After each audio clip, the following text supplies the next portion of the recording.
Hi, and welcome to Be Happy, Feel Great, where we bring in experts to help you with your personal development.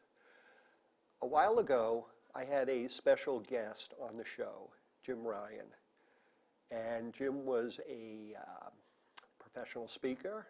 He was a best-selling author of Simple Happiness. And so many of you had contacted me and just said you wanted to see more of Jim. So I'm really proud that I have today Jim Ryan, our special guest on Simple Happiness. Okay? And not only Simple Happiness, but we have a whole show, and we're going to call it Managing Thought, the Key to Success and Happiness. So Jim, thanks for being here. And it's not often that I have a show and just get so many responses from people and say, bring them back. Bring them back. We want more. You know, a half an hour does go quick sometimes. It does. Well, thanks for having me back, Mike. I'm happy to be here. Oh, good. So it sounds like the right message for the show here. Well, look, I'd like to jump right into it. And can you tell us a little bit about this process of managing your thoughts and how that all works for happiness and success? Well, my journey started back in the year 2000. I used to be a teacher and a guidance counselor, and I got into business becoming a financial advisor, but I've always been interested in personal development. And I've always read a lot, gone to seminars, and I had all this stuff in my head. So I said, what good is it doing in my head? I got to get it out of my head. Mm-hmm. So I spoke to some friends, and I was directed to the jail out in Yaphank in eastern Long Island. And for the last 15 years, I've been teaching a class in personal development to the men who are locked up for multiple DWI convictions. And it was a turning point for me. The guys like the program. They say thank you. They shake my hand. It just fills me up to go there. And you're helping people. What a rewarding feeling that must be when you leave there and know that you're really getting a message to the people. Well, the feedback that they gave me spurred me to go further. The feedback and the response that the men gave me just prompted me to say, I'm going to take my message to the public. These guys like it. Why wouldn't people on the outside like it? And it's turned into such a wonderful experience. I give talks on happiness all over the country. And the message is one that people really crave. People want to be happy, but so often they don't know the steps to take to make it happen. So that's my job, is to help people understand that happiness is possible for all of us. Sure. And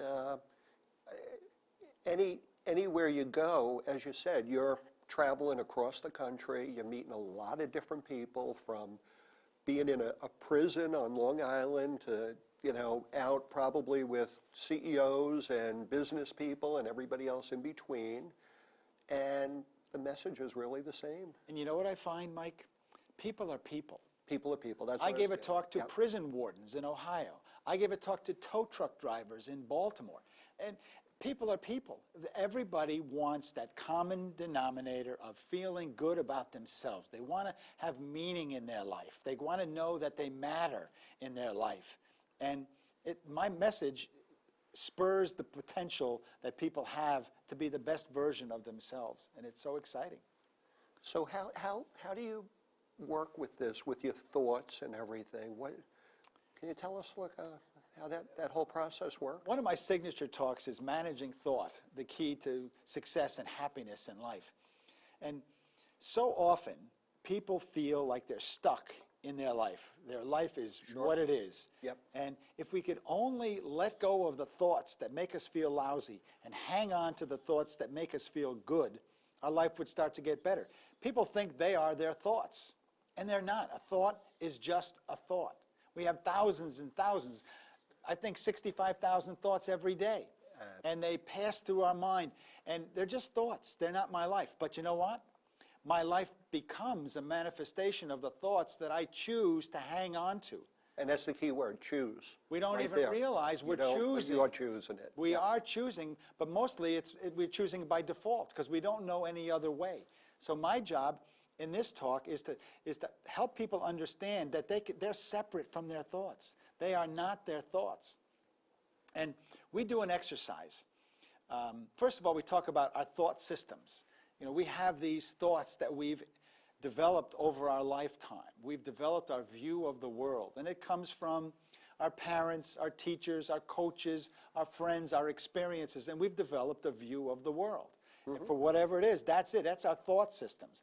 And a lot of those thought systems are good. It's our values, our loyalty, our integrity, our honesty, but also mixed in there is the stressors, the shoulds, the have-tos, the ought-tos, and the things that drive us nuts.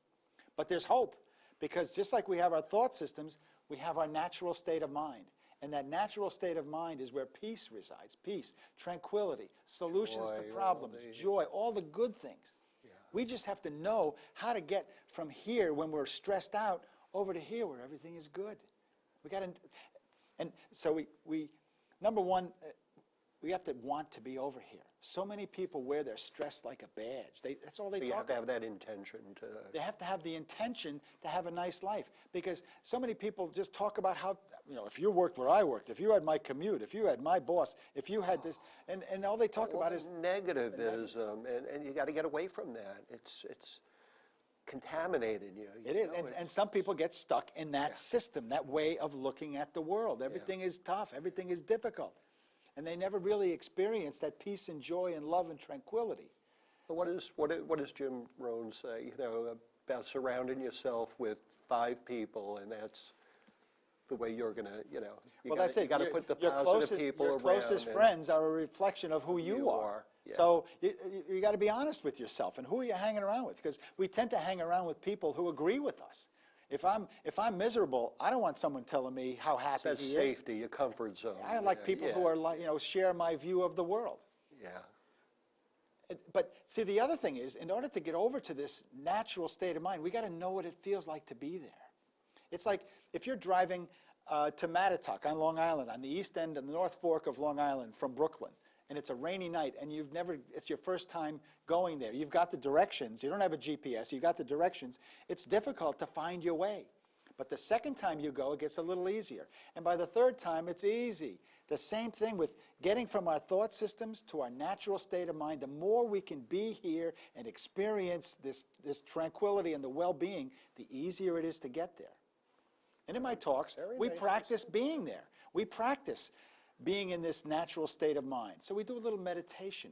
We get the audience to sit quietly, leave your eyes open, close them, it doesn't matter, and breathe. And just focus on the physical aspect of breathing. You feel your chest expand and contract. You feel the air pass through your nose or your mouth. And you just pay attention to the physical aspect of breathing. And you know what's going to happen when you're doing that? A thought is going to come into your mind. And this exercise, we recognize it as a thought and let it go. Let it go. Let it go. Yeah. And you go back to your breathing. See, we're breathing all the time, but we don't pay attention to it. But in this exercise, we do pay attention. It gives us a focus, an anchor to come back to. And you're breathing deeper, too. If you like, we don't have to, just focus on the breath. It could be a little deeper. Yeah, that's fine.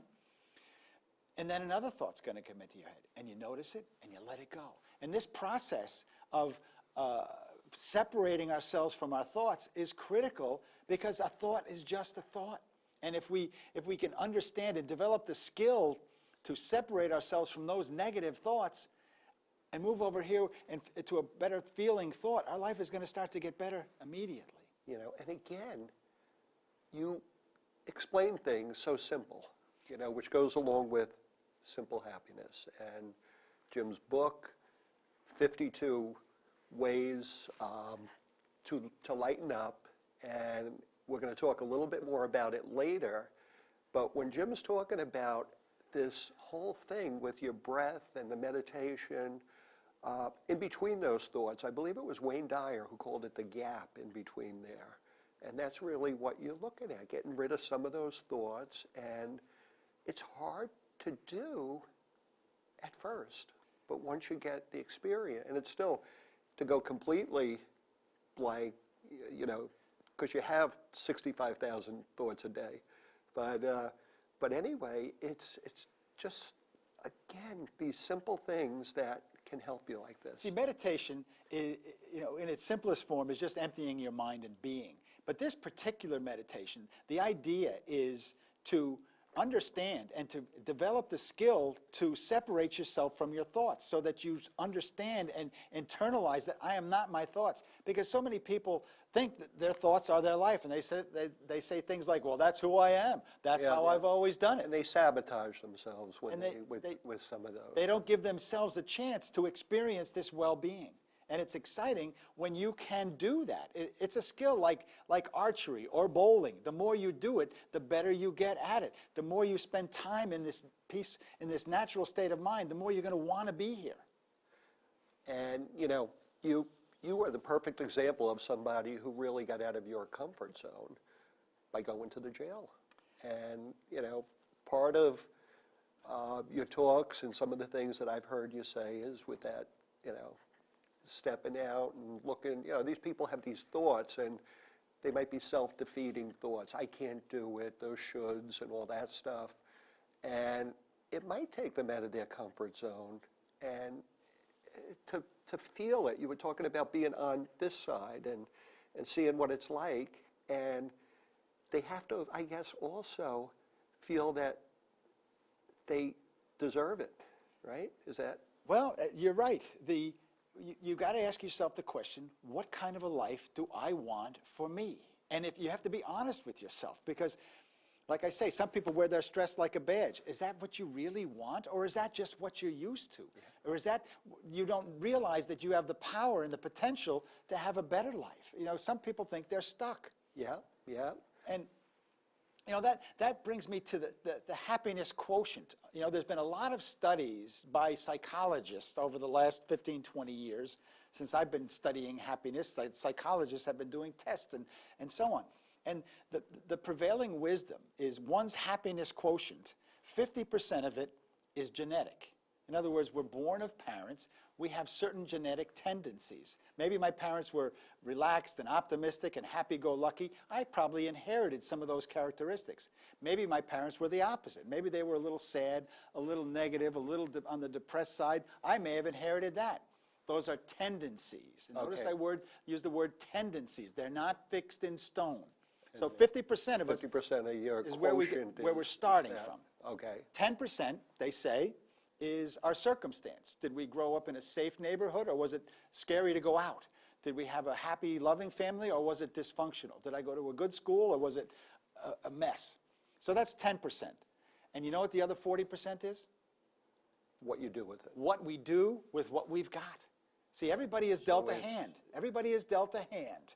And then some hands are better than others. But what you do with that hand is what makes your life successful. And so you have 40% control of being in that happy place or being stuck, as you said. You may never be the happy-go-lucky guy. That may never happen. But that doesn't mean you have to stay sad and depressed and down on yourself all the time. See, more psychologists have done more studies. They used to think that by the time you were 15, 16 years old, mid-adolescence, your brain was fixed. There was no growth possible. It all had happened those first 15 years. Now they're finding out that they use this term neuroplasticity, meaning we can change our brain. And there are certain things that we can do if we want to have this happy life to change our brain. I read a book, and the psychologist talked about taking in the good. So often we see something that pleases us. Maybe it's a springtime flower, or blossoms on a tree, or somebody walking a cute dog, or a piece of music. And we say, oh, that's nice. We notice it, and then we move on to other things. He says if you want to change the tendencies that you have as a person to be more optimistic, see the good, embrace that experience for 15 seconds. Don't just let it pass. Really embrace the beauty, whatever it is, the dog, the tree, the flowers, the sunset, and really take it in. And what that does is that forms a pathway in your brain. So it's like retraining your brain. Exactly. So you can develop, you can change your tendencies. You have tendencies to see the negative side, to see the lack. Yeah. You can change those. And so many people, they just dwell on that negative. You know, they're so used to it, and they feel comfortable, and again, they might be associated with other people, and that's the conversation. So it's my day was worse than yours, you know. And now you're saying, no, embrace it, even if it's for 15 seconds. Yeah, yeah. You know, and getting that visualization and seeing the happiness, the better life that's there, and you can achieve it. It all comes from intention. You got to ask yourself, what kind of a life do I want for me? Because then you're not stuck. You've got the potential to have a wonderful life, a better life. Absolutely, absolutely. For those of you that just tuned in, my guest today is Jim Ryan, author and professional speaker. His best-selling book, Simple Happiness, is just a great book for achieving some of these goals and dreams that Jim is talking about. And if you ever want to see Jim or find out where he's speaking, you could go to his website and actually become, you could opt in, and he has what he calls his aha moments. And you can get a short video, an inspiring video from Jim every Wednesday, Wednesday morning, and it's just a nice way to wake up. I get it every Wednesday, and I feel good. It's a way for me to start my day. And Jim's talking all about some of the techniques and the keys to success and happiness by changing your thoughts. So Jim, it's just great. Now, with the happiness quotient, how hard is it for people to make changes? Change is difficult. It is, because we develop, like I say, a view of the world, and that's who we think we are. So we have to take little steps, and gratitude is the place to start. We have so many opportunities to feel good. That's what I ask my audiences. Every time I give a talk, I'll ask the audience, who would rather not feel good during the day? And nobody raises their hand. We all want to feel good, but so often we don't realize it because we're so caught up in our day-to-day activities, the house, the family, the kids, the soccer, the shopping, my job. All of these things weigh down upon us, and we kind of forget why we do everything we do. So my job is just to get people to slow their lives down and see the possibilities that exist for having a better life. And my book is a great add-on to my talks. Many people who come to my talks want more. You know, they get excited about the possibilities. And like most times, if we get excited about something, we tend to cool off over a period of time. But my book is a very handy, easy to read, simple. It's simple, but it's not unsophisticated. Oh, yeah. And people read it and they get an idea. You know, I think I'll try that. Jim, when I first read your book a few years ago, by the way, Jim has had a new version of the book out recently, along with some other things that he'll talk about in a few moments. I loved your style. I loved the way you wrote it, and it just simple happiness. And it is. Simple happiness, it's not like over anybody's head. You're writing it that anybody could understand it, and it makes so much sense. And your way of presenting, even today, to the audience is just so nice. You know, how do you get started? Well, appreciate what you have. Gratitude. You know, that's what Jim just said a few minutes ago.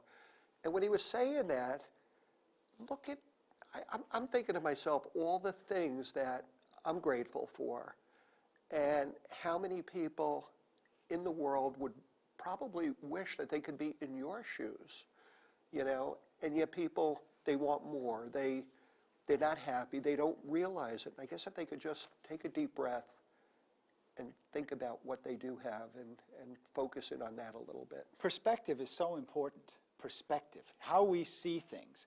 And that flavors everything in our life. And if we could just kind of take away the sophistication and all been there, done that, all this, you know, sophisticated attitude, and just look at things through a child's eyes and be in awe of things rather than jaded view of oh yeah, that's no big deal.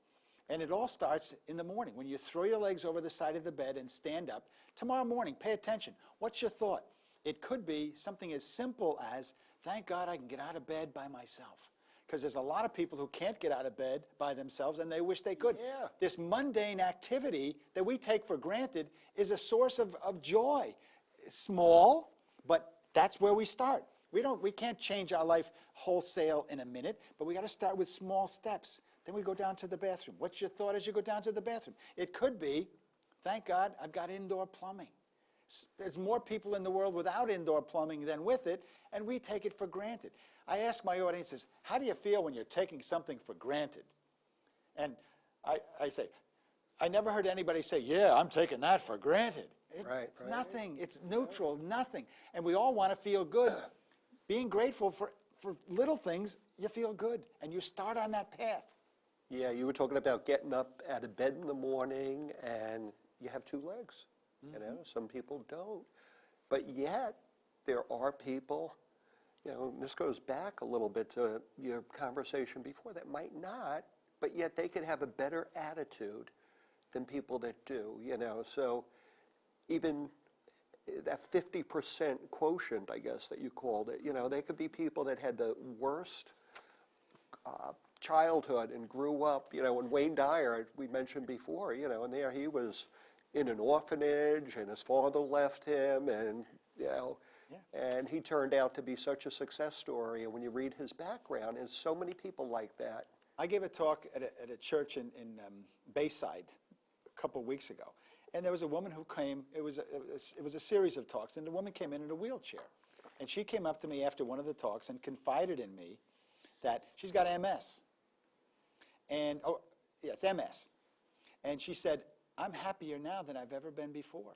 Her perspective has changed. Her physical situation has jolted her to be appreciative of things that she took for granted in the past. And my big thing is, why do we need something terrible to happen to shake us into being in awe and being grateful? Why do we need a near-death experience to start to be grateful? Yeah. It's available to us all. It is, and that's very well said.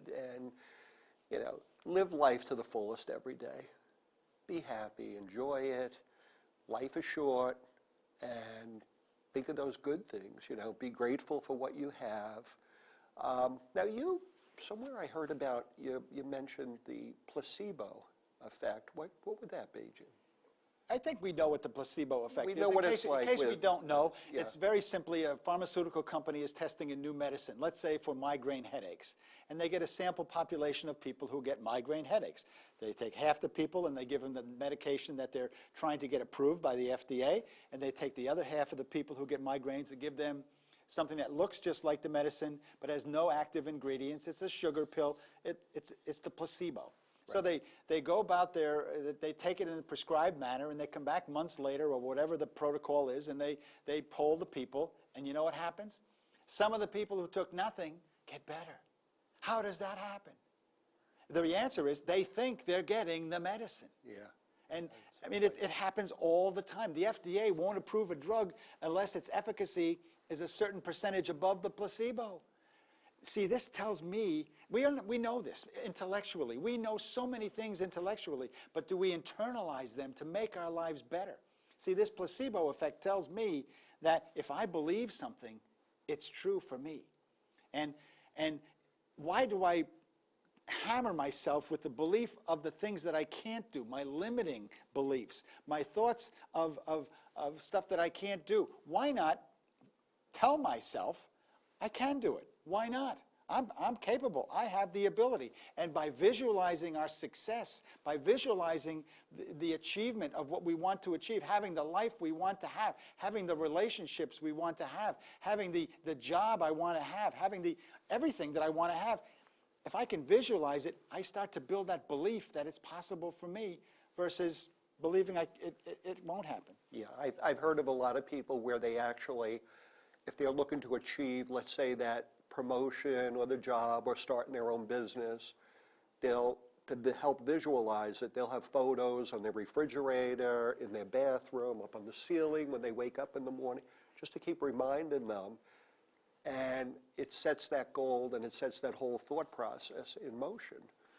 There's a statement that I really subscribe to: energy flows where attention goes. So what you're paying attention to is going to manifest itself in your life. If you're paying attention to all the things you don't have, all the things that are going wrong, more of that is going to manifest in your life. But if you're paying attention to your abundance, your talents, your gifts, more of that is going to come into your life. It is so simple, Mike. Yeah. But we get stuck in these beliefs. That's the placebo effect. What I believe, you know what a belief is? It's nothing more than something that I continue to think is true. Is it true? Maybe, maybe not. But why not think that something that's going to serve me? I love that word. Do those thoughts serve you? Does it make your life better or not? See, we've got to be honest with ourselves.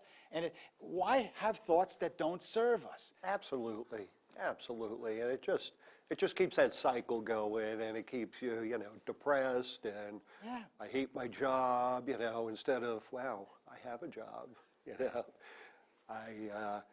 I have opportunities. I live in the United States of America where I could do anything that I want. If I put my mind to it, I could achieve it. A lot of people can't say that in this world, So I'm right on the same page with you, and I know a lot of people that watch our show are also on the same page with you. But to really be on all the pages, Simple Happiness is, again, I can't tell people what a great book it is and how much I enjoy it. And you really, you help a lot of people, and you have to feel so good, Jim. It's humbling, Mike. I mean, who knew? Who knew that I would write this book? Who knew that I had this ability? But way back in the year 2000, I stepped out of my comfort zone, and I went to that jail, and there's a quote If he came in late, he didn't get arrested.